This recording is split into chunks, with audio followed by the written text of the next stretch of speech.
She poured herself a cup of coffee, unaware of the storm gathering behind those calm eyes across the table. As she sipped, James glanced at the wall clock. 10:23 a.m. "Vic," he said, standing slowly. "Can we talk for a minute?" "Sure. I know about Ryan," he said, searching for the right lie. "James, He raised a hand, quiet and firm. "Don't. I've seen the texts, the pictures. I know about the hotel, the Thursday meetings. Everything." She leaned back, defeated. Her voice dropped to a whisper. "I didn't mean for it to happen. You did mean for it to continue?" She opened her mouth to respond, but he was already on his feet.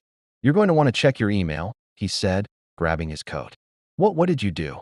"I didn't scream. I didn't break things. I didn't beg. I just adjusted the scales." And then he left. An hour later, Victoria's life began to crumble.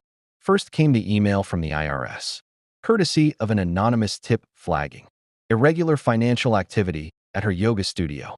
It would take months to resolve, especially since James had included detailed ledgers showing undeclared cash payments and shady withdrawals. Then came the messages from her mother, her business partner, her financial advisor. Each had received copies of her affair. Some responded with disappointment, others with disbelief.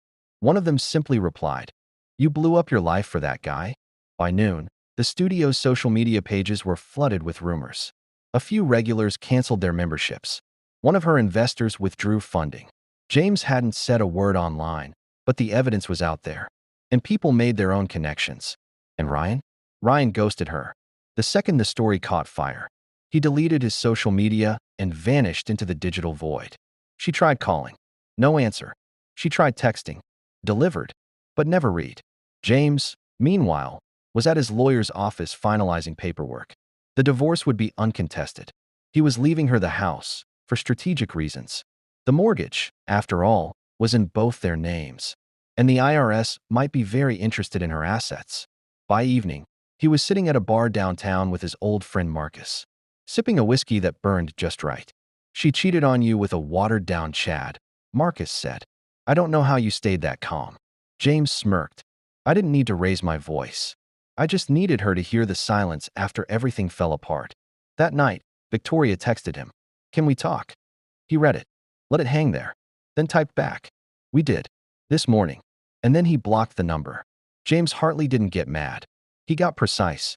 And as he walked back to his car, cool wind in his face and freedom blooming in his chest, he felt something unexpected.